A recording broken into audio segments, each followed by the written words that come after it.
Hi and welcome to the Outquisitions podcast, where we spotlight industry leaders redefining success. The goal of each episode of the podcast is to uncover their stories, their strategies, and insights to inspire, inform, and really elevate your own journey. So let's dive into today's conversation with yet another super inspiring guest. If you want to listen to a really interesting talk, then stay tuned. So Yousef, thank you for joining the podcast. How are you? Thank you for giving us the opportunity. I'm good. How are you? Yeah, nice. So first question to kick things off, could you please present yourself and also your company? Sure. So I'm Yousef Alsayed, CEO and co-founder of AILA. AILA is basically working in the AI and education space with the vision to change the whole education ecosystem, starting with the schooling systems in a start, and then going on into career upskilling or anything you want to learn. I always say you want to change the way you learn from cooking to coding. Everything you need, the whole educational way should be changed, in my opinion. So That's what we are working on in AILA. Right. So why would you say it's so important to change the way we educate people and we educate ourselves? Well, in my opinion, every other field changed in the past 200 years except education, which is the foundation of everything. It's been the same idea of having a board and a marker and a class and same methodology, same approach, nothing innovative. The only thing that changed, maybe we have now projectors in classes and maybe we have some smart boards in some classes. So nothing have changed a lot. We believe this whole approach should be, I would say, changed in the advancement of technology. And that's in different pillars, from how the school operates, how these systems operates, and how the curriculums that have been developed for years should change as well. So why should a student go in a 12-year path of 8 hours a week, 8 hours a day, 8 months a year, and go into these 4 months break that he doesn't do anything in it, and then he comes all this way after 12 years, he goes into these standardized tests, and then, I'm not accepted to the university I wish to be accepted in, I'm not accepted to the major I wanted to be accepted in, and then in that point we want to fix that problem, and then I got into whatever major I've got to, and then he goes into these 4 years of university, and then work life is completely different. You need to do X courses to be admitted to that job. So what's the point of all of that then? What's the point of the 16 years I have been in school if it's not effective? So that's why we are in this mission to change this whole, I would say, dilemma we're in. Yeah, no, definitely. Yeah, and of course you leverage AI quite heavily, right? Yes, we do. Yeah. Especially you've mentioned in the markets you are operating in at the moment. I mean, do you think AI can be leveraged much more actually, and this is what you provide? Yeah, so we believe we're in just the edge now. So AI have shown value when ChatGPT came in. AI, by the way, is in the space from 2017. Yep. As transformers, or LLMs. But we didn't see use case until ChatGPT came in, which is just a tiny use case of what we can do with AI. But then people saw value. They're like, it could do that, it could do that, it could do that. And until today, new use cases are coming up. So the AI space is changing every day. You can't keep up with the advancement of, like, my co-founder, Abdelaziz. He's like always reading research papers and coming up with new stuff. I'm like, how's this coming up? He's like, this came up like 2 days ago. This came up 3 days ago. So to keep up with the pace, the pace of how it's changing, it's gonna change the ecosystem so fast. But then you need people to adapt to that, which is then the tough part. So we are bringing in the advancement, but then the technology is like here, but we're still here. We're like trying to cope and trying to get these clients to adapt to it. At the end of the day, whatever you develop is whatever the customer needs. So then you either educate the customer and tell them, look, this will do you this and that. You want to try it. And then once you try, it shows value, then you pay for it. So this is how it works. So then it takes more time than just developing the technology and so on. But yeah, there are a huge potential for AI. in three pillars, in my opinion, and I always say that. It's search engine. We've seen that it changed a lot from just searching on Google. Now people search in different ways, and it's more effective. Healthcare, and we've seen that a lot in a lot of use cases in healthcare. And third pillar, I believe education would change a lot with the use of AI. Yeah. And that's what we're tackling in AILA, basically. Right. So why this choice of first helping institutions, so those schools and so on, and after going over to the corporate market? Because if I understood correctly, this is the thought process, Yes. right? Yes, Okay. yes. So initially we said to penetrate education, we want to penetrate the foundation. The foundation is schools. And then schools are not actually really adaptive. They've been in a comfort zone for a while, but I feel now there is a realization that, it's been mentioned across a lot of talks that education has been the same for 200 years. You hear that a lot, but no one is doing the change. But then in reality, these educators do want to change, but then there isn't that enablement. There isn't much investments in AI, in education. There isn't much. It's usually governments, and then governments have a specific budget into education and so on. So the issue usually is financials and adaptability of the tech savviness of these institutions. But then when you penetrate this foundation, then you're going to upskill the whole new generation. Okay, so everyone, imagine a kid in grade 2, grade 3 is used to that AI is teaching him, that AI is in the school, and then he sees the evolvement of AI with time. Then you could then penetrate these much more complex approaches of actually upskilling an HR employee, upskilling an accountant, upskilling a CEO, because education has been constrained by learning outcomes and what has been done. There is curriculums, there is a structure there. Right. But then what makes a good podcaster? So then if I will evaluate you using AI and upskill you as a moderator, how could I do that? That requires a knowledge base, a knowledge graph of who you are first off, and then what is a good ideal podcaster, and then how could I bring you here? But in school, I could bring you to what is a good grade 1 student, which is achieving learning outcomes. So that's why we said, let's first off penetrate schools, upskill these students, and then reach that stage of upskilling everyone in general from anything you want to learn. Right. So that's why we took this approach. That's the thinking process of it. Right. So I have some experience selling to schools.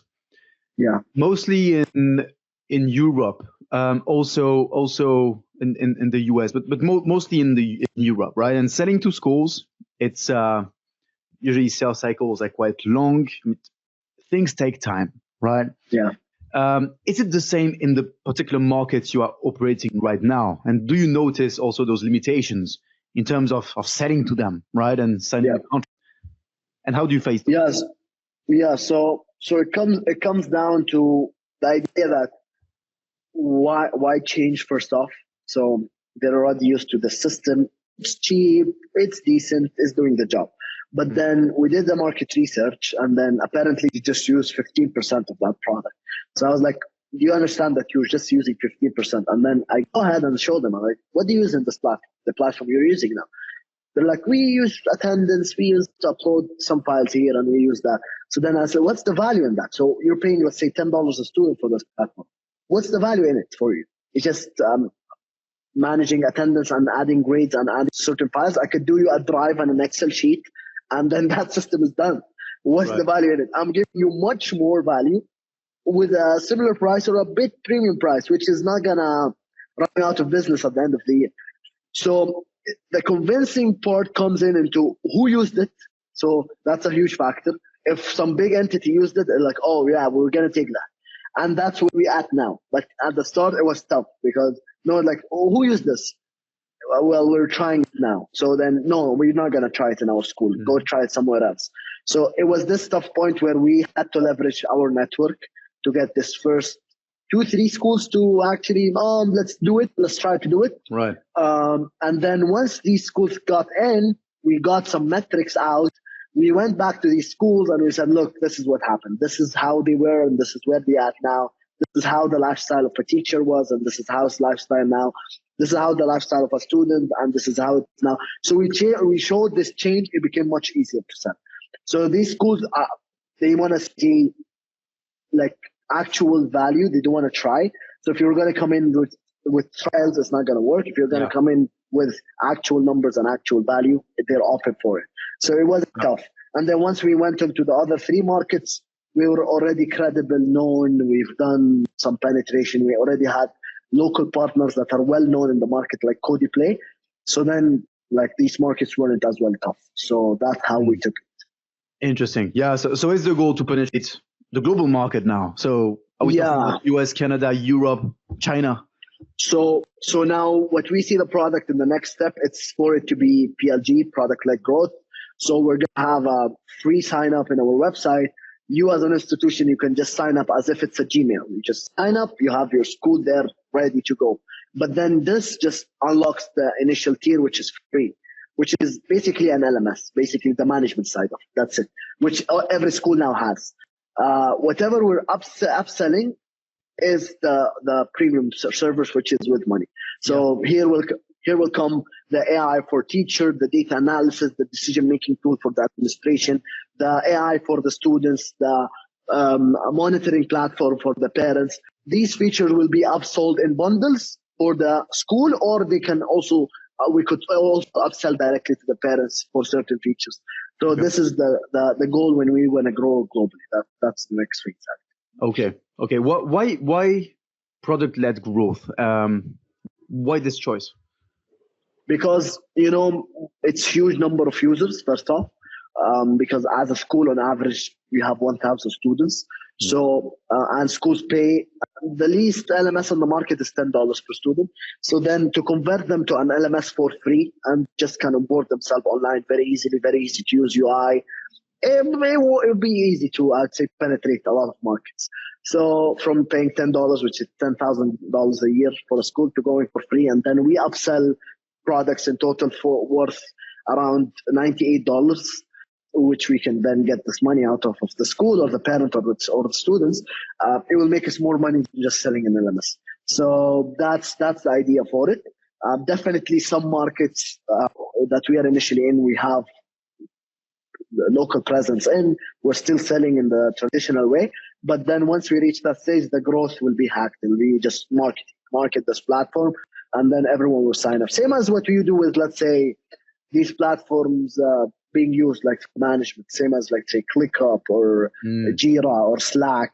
Like, huge companies use Slack and Jira and ClickUp, and it's just you go in and you sign up for your own. You don't even know who's behind this product. Right. So that's how you actually have a $10 billion company. Not by knocking doors and selling one by one. It's not going to be effective to grow eventually. Right. Okay. So what's next for the next 12 months then for you as Yousef and the company? So the goal is to have 100 to 150,000 students. Now we have signed almost 60,000 students in all. We have 90 more, I would say, or 40 to 90,000 left to achieve.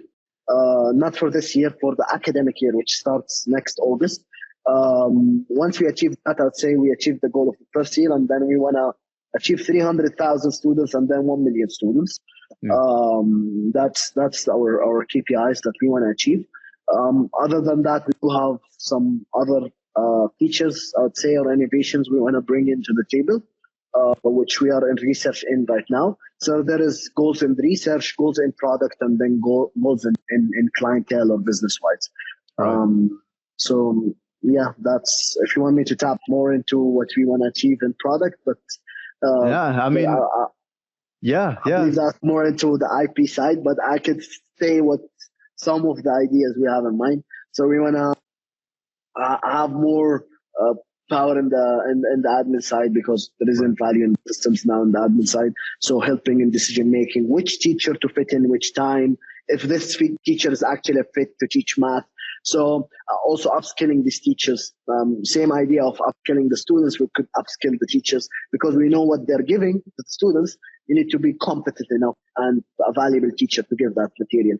So there is a lot of, I would say, modules that are going to be integrated using a lot of AI as well, to hopefully, all in all, optimize this ecosystem that is a bit old-fashioned, with the vision eventually to change it a bit. Yeah, yeah. Yeah, definitely. I mean, look, we don't have much time left here. So I would Cool. love, because you have a special personality, I think, and we've talked a little bit before the podcast, and you've told me that, Yes. well, around you, there's not many people your age, and I mean, our age, we have the same age, uh, Yes. that are running businesses. And, right. So my question is, how's life as an entrepreneur and business owner Well, right now? it's very interesting. I would say, if you're an emotional person, don't do it. Go for a stable job with a stable salary. If you're able to handle this ups and downs of emotions without taking any outside drugs or outside influences, then go ahead and do it. It's an amazing experience. You being this joker in a company, doing everything, doing HR, accounting, tech, sales, marketing, everything from A to Z, developing the company, growing the business, and then eventually seeing the team grow, and then seeing people listening to you, and then seeing the product actually live, which was an Yeah. insane feeling for me. Honestly, the first time I saw a school operating the system was 3 weeks ago. The first time I paid a visit to a school, it was one of the schools we have in Saudi. We had a meeting with them, so I visited, and then while visiting, I was going through the corridor. They have doors that have some glass windows in it, and then I looked in one of the windows. I saw a teacher using my platform. I was like, wow, it's actually working. They're Yeah, using it. yeah. It felt amazing. Then I went on. It's like spontaneous. I felt like a baby. I opened the door on her without even knocking. I opened the door. I said, hi. She said, who are you? I said, hi. I said, this is my platform. She said, what do you mean it's your platform? I said, I'm the CEO of AILA. This is a platform. Can I sit Wow. with you? And I had a meeting like 5 minutes, in 5 minutes. So I went in, I sat with her. I was like, what do you think? How? She's like, amazing. I love it. It's like, we changed a lot after using it. She was giving, honestly, she's being kind, I believe. She's giving a lot of positive feedback. Yeah. But I felt like a kid, it felt amazing when you see your product that you've been working on for a year and a half. I'm not even coding it, but it felt amazing because I saw the hustle in building this all, and Yeah. how we went from this to that to reach that stage where it's actually now live in schools. Right. Um, so yeah, I would say it's an amazing feeling, but you need to handle this ups and downs of problems and stress. Yeah. And then during this experience, was your co-founder there as well? Like, Yeah, he was. yeah. Yeah, he was. But he went earlier than me, so he was already in the room. I don't know if he saw it. And then I went inside. I was like, our platform is there live. He said, you just realized we signed the contracts 2 months ago. It's live. It's been live for a while. It's been like, she's using it on the spot. Like, he's like, yeah, of course she's using it. Yeah. Wow. Yeah, but for him, Yeah. like coding, because he's in the like the trenches, Yeah. like coding and so on.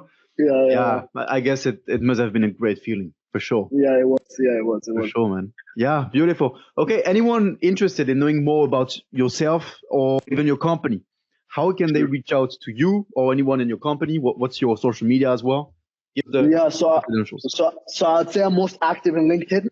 Anyone who reaches me out on LinkedIn, I usually respond. So feel free to reach out, even for mentoring, support, any insights, anything you want, not necessarily my product or my business.